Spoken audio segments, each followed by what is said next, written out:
Un récit d'une vie fugitive, Chen Fu. Chen Fu est l'auteur de ce livre où il raconte sa vie de fonctionnaire assez modeste, dont l'ambition est un jour de devenir mandarin, fonction élitiste s'il en est, ou s'il en était à l'époque où la Chine n'était pas communiste, n'avait pas sombré dans le socialisme et ne s'était pas inventé des ennemis, pour peu qu'il fût faible, afin de les dominer et ensuite les détruire et les anéantir. Donc nous parlons d'une Chine d'avant. Et dans cette Chine-là, gigantesque, énorme, à l'échelle de l'époque,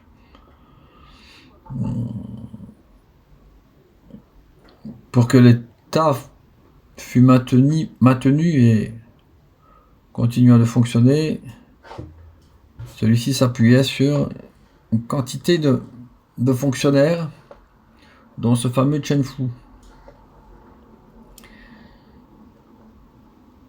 Et il nous raconte là quelques pans de sa vie, de ses tribulations familiales, professionnelles, spirituelles,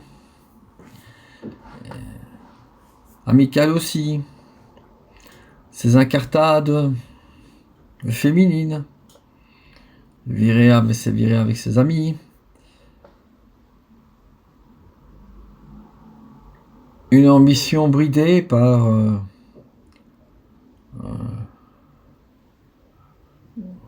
la pauvreté de son arbre généalogique qui l'empêchait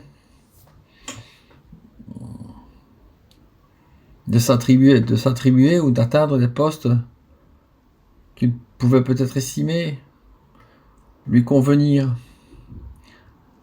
Le mandarin était à l'époque ce qu'est le haut fonctionnaire aujourd'hui, ou l'énarque, quasi un homme intouchable,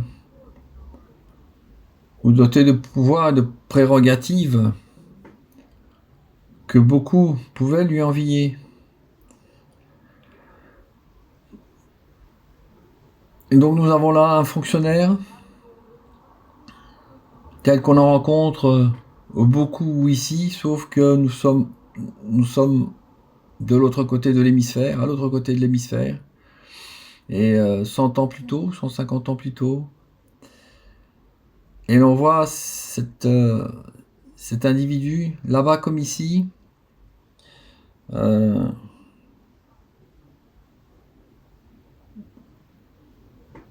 se faire une vie qu'il aurait aimé plus faste et plus riche, s'y contraindre avec philosophie,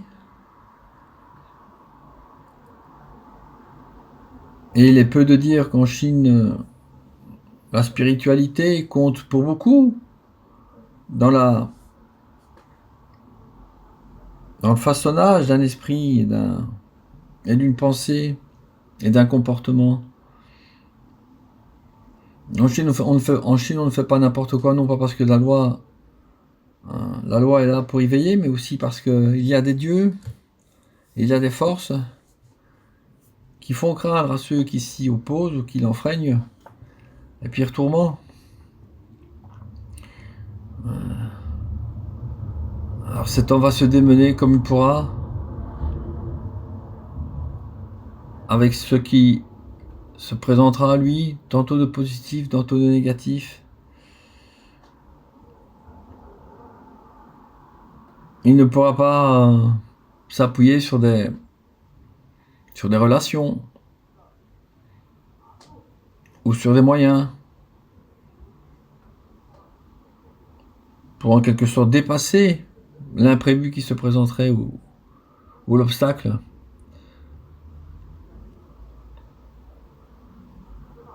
On l'enverra dans différents endroits de Chine pour exercer son métier de fonctionnariat auquel il s'acquittera.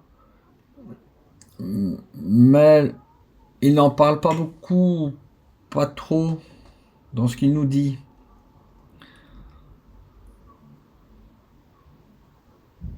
Il est peu disert en la matière. Peut-être craint-il d'outrepasser la liberté qu'il a, soumis à des contingences de procédure peut-être, mais il est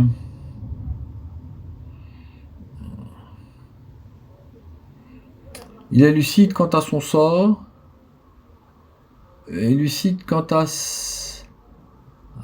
l'incapacité qu'il a à briguer autre chose que ce poste de fonctionnaire et à servir de maillon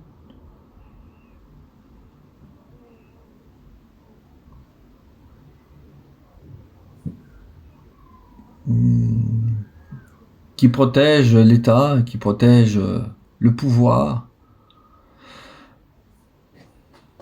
des soubresauts de mécontentement populaire.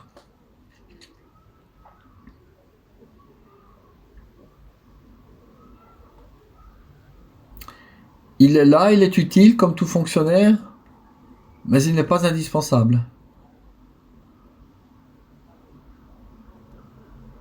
Ce qu'il est, c'est la fonction qu'il occupe. Et voilà ce qui le rend, lui, indispensable. Non pas en tant qu'homme,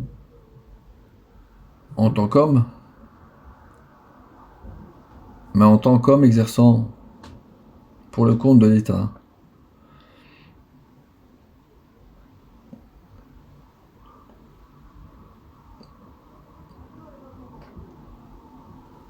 C'est cette parenté entre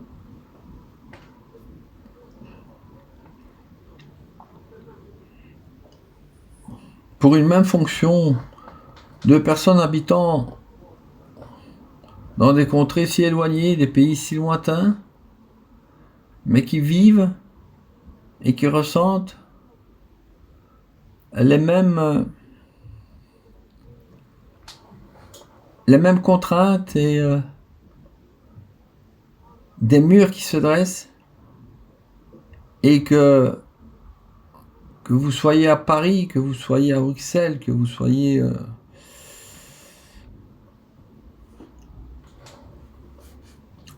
à Pékin,